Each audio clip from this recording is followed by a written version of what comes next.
Hi hello అండి అందరికీ good morning friends. అందరూ ఎలా ఉన్నారు? బాగున్నారా? నేను కూడా చాలా బాగున్నాను.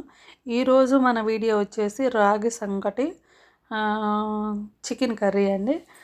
చికెన్ కర్రీ అని చేపల కూర వేస్తున్నారు ఏందనుకుంటున్నారా? ఇదైతే మాకు అక్క ఇచ్చింది, అంటే మా ఇంటి ఓనర్ గారు అయితే ఇచ్చారు. చేపల కూర కూడా చాలా బాగుండిద్దండి రాగి సంగటిలోకి. మనం చేసింది అయితే చికెన్ కర్రీ చూసారు కదా, ఎంత టేస్ట్గా ఉండిద్దంటే అంత టేస్ట్గా ఉండేది. నేను చెప్పే పక్కా ఈ కొలతలతో ట్రై చేయండి. చికెన్ కర్రీ అనేది చాలా బాగుండేది. నేను 1/2 కేజీ చికెన్ తీసుకున్నాను. ఇప్పుడైతే కారం అయితే వేసుకుందాము. చికెన్లో కారం అయితే ఒక స్పూన్ గొడ్డు కారం, ఒక స్పూన్ సాంబార్ కారం వేసుకున్న తర్వాత ఒక పావు టీ స్పూన్ పసుపు కూడా వేసుకొని, ఉప్పు కూడా ఒక స్పూన్ నిండా అయితే వేసుకుందాము. కల్లుప్పు అయితే తీసుకుంటున్నాను. ఇప్పుడైతే ఒక స్పూన్ నిండా ఉప్పు వేసి, ఒక స్పూన్ నిండా అల్లం వెల్లుల్లి పేస్ట్ కూడా వేసుకొని చక్కగా చికెన్కి అంతా పట్టించండి. 2 స్పూన్లు కారం వేసాం కదా, ఇంకొక స్పూన్ కూడా వేసుకుందామండి. ఎందుకంటే మనకి చికెన్ కర్రీ అనేది చక్కగా స్పైసీగా ఉంటేనే బాగుండేది. ఇప్పుడైతే ఇంకొక స్పూన్ నిండా కారం వేసేసుకొని చికెన్ అనేది చక్కగా మ్యారినేట్ చేసి పక్కకు పెట్టేసుకుందాము. టైం ఉంటే ఒక 1 అవర్ పెట్టుకోండి, టైం లేకపోతే ఒక హాఫ్ అన్ అవర్ అయినా చక్కగా పెట్టేసుకోండి.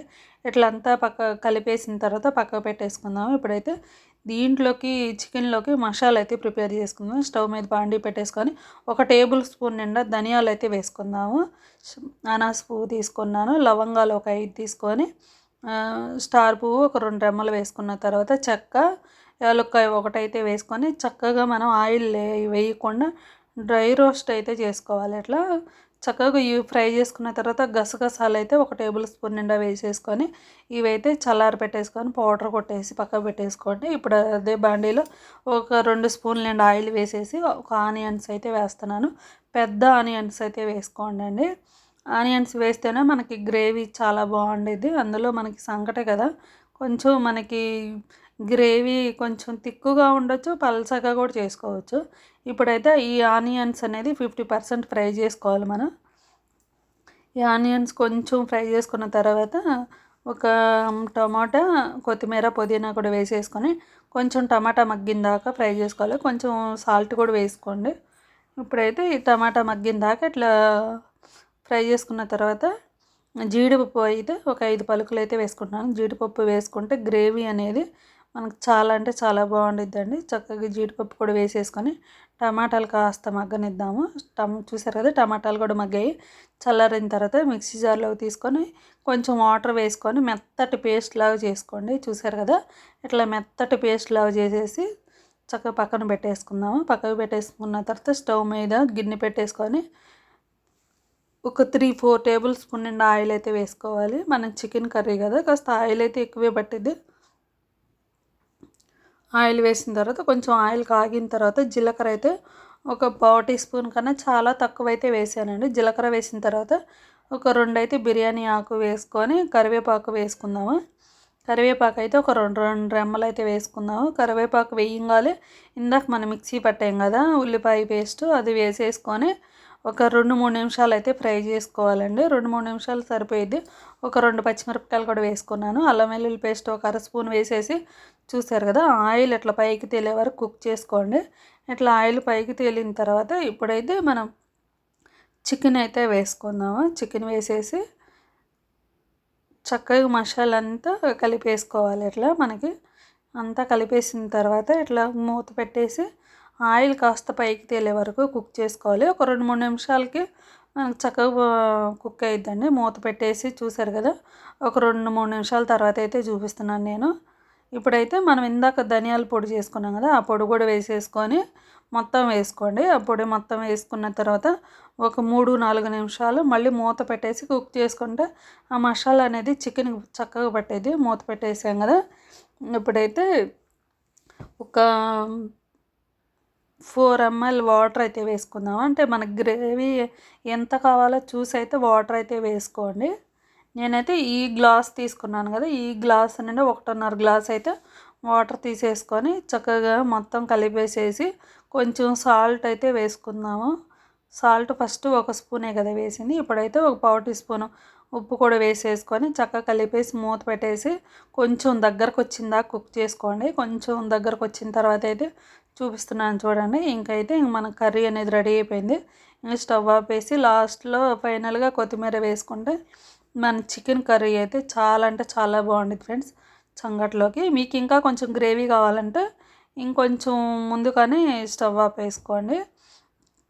ఇంకా లాస్ట్లో ఫైనల్గా కొత్తిమీర వేసి పక్కకు పెట్టేసుకొని ఇప్పుడైతే మనం రాగి సంగటి అయితే ప్రిపేర్ చేసుకుందాము. ఒక 2 గ్లాసుల నిండా బియ్యం అయితే వేసుకుంటున్నాను. నూకలు ఉంటే నూకలు వేసుకోండి ఫ్రెండ్స్, చాలా బాగుండేది.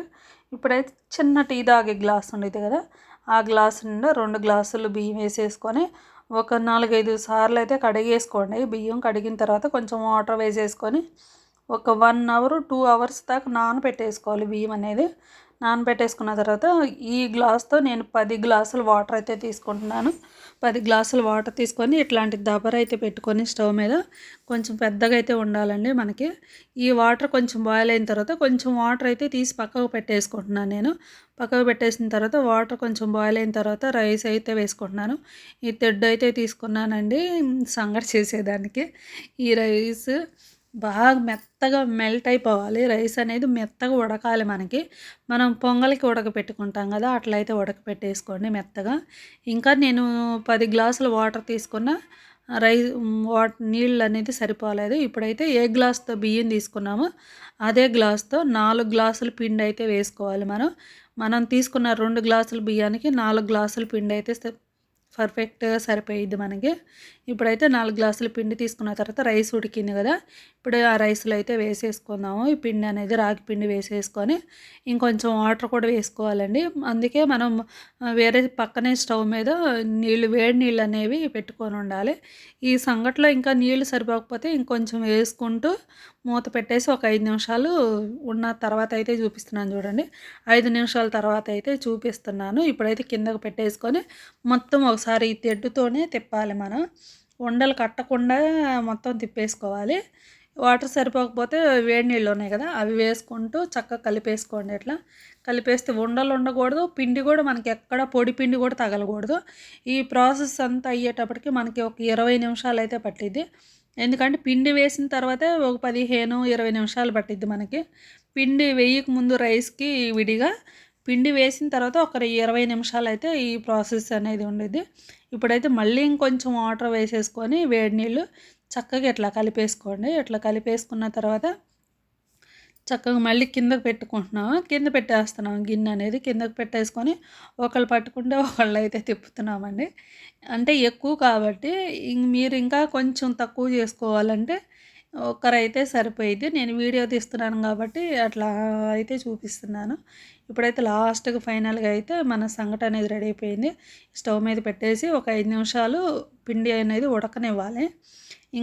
ఉడికిన తర్వాత ఇప్పుడైతే ఒక గిన్నె ఒక ప్లేట్ ఒకటి తీసుకొని ఆ ప్లేట్‌కి కొంచెం వాటర్ వేసుకొని మన చేయి కూడా కొంచెం వాటర్ తడుపుకుంటూ ఈ ముద్ద అనేది చేసుకోవాలి. రాగి సంగట ముద్ద అనేది చేసుకోవాలి. ఇట్లా చేసిన తర్వాత నేను తీసుకున్న పిండికి 6 ముద్దలు అట్లయితే అవుతాయండి. చూసారు కదా ఎట్లా చేస్తున్నాను, కాలుతుంది చెయ్యి కూడా. ఇప్పుడైతే మన రాగి సంగటి అనేది రెడీ అయిపోయింది కదా, ప్లేట్లోకి తీసుకొని మధ్యలో చిన్న హోల్స్ లాగా పెట్టుకొని మనకి చికెన్ కర్రీ అయితే వేసుకుందాము. చూసారు కదా, చికెన్ కర్రీ వేసుకొని రాగి సంగటి వేసుకొని తింటే ఆ టేస్టే వేరండి. చాలా అంటే చాలా బాగుంది. మన ఛానల్ ఎవరైనా కొత్తగా చూస్తుంటే సబ్స్క్రైబ్ చేసుకోండి ఫ్రెండ్స్.